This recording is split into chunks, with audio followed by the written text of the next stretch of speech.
وزیر اعظم محمد شہباز شریف پنجاب کے سیلاب سے متاثرہ علاقوں کے دورے پہ روانہ۔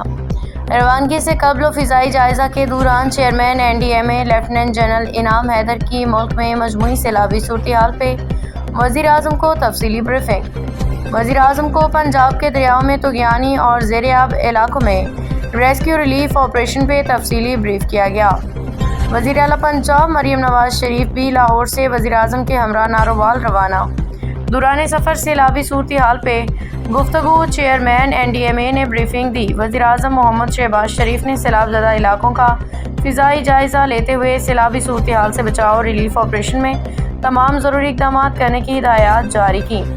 وزیر اعظم وزیر اعلیٰ کو ناروال میں تفصیلی بریفنگ دی جائے گی۔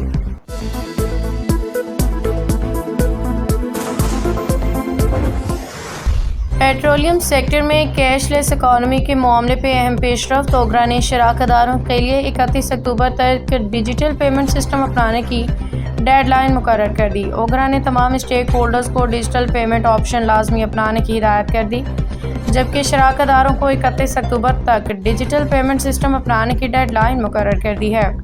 اوگرا کے مطابق تمام licence holder LPCNG refineries, oil industry, راست QR کوڈ اپنائیں۔ کیش لیس اکانومی کو فروغ کے ویژن کے مطابق ڈیجیٹل ادائیگی حل کو اپنائیں۔ ادارے ڈیجیٹل پیمنٹ راست QR کوڈ کو اپنائیں۔ نمایاں طور پہ آویزہ کریں 31 اکتوبر کے بعد کسی کمپنی کو ڈیجیٹل لین دین سے انکار کی اجازت نہیں ہوگی۔ اوگرا کے مطابق اقدام صارفین کی سہولت کے ساتھ ڈیجیٹل ادائیگی کے نظام کو بھی مضبوط کرے گا۔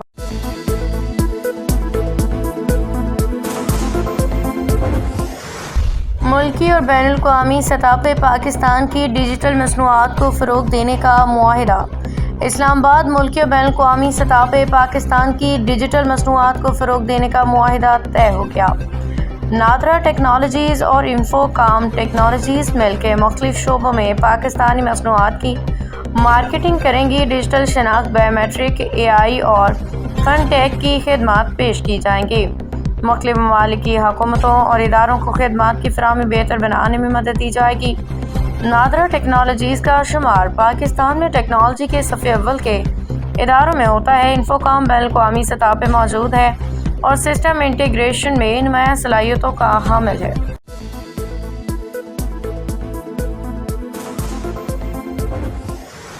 ملک بھر کے صارفین کے لیے بجلی 1 روپے 69 پیسے سستی ہونے کا امکان۔ صارفین کو ستمبر کے بلوں میں ریلیف ملے گا۔ منظوری کی صورت میں صارفین کو 23 ارب روپے کا ریلیف ملے گا۔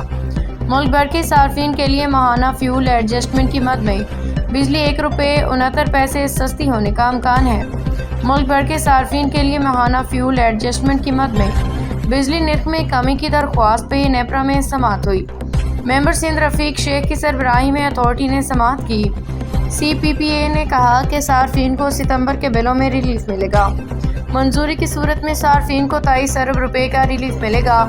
جولائی میں بارشوں سے کرنٹ لگنے کے واقعات پہ نیپرا اتھارٹی نے سخت اظہار برہمی کیا۔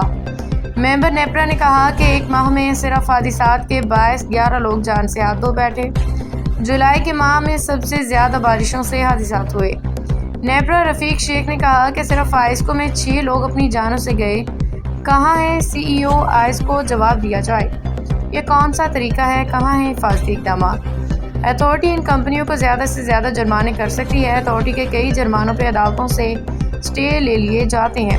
تقسیم کار کمپنیوں کے جولائی کے ماہانہ فیول چارجز ایڈجسٹمنٹ کے حوالے سے نیپرا ہیڈ کوارٹر میں عوامی سماعت مکمل ہو گئی۔ نیپرا نے کہا CPPA نے GFCA کے مد میں 1 روپے 69 پیسے فی یونٹ کمی کی درخواست جمع کروائی تھی۔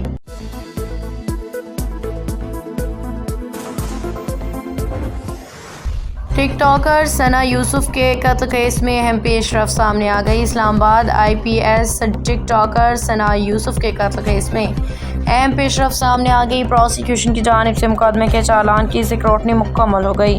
چالان میں عمر حیات کو ہی ٹک ٹاکر ثنا یوسف کا قاتل قرار دیا گیا ہے۔ اسکروٹنی مکمل ہونے پہ چالان ڈسٹرکٹ اینڈ سیشن کورٹ اسلام آباد کو بھیج دیا گیا ہے۔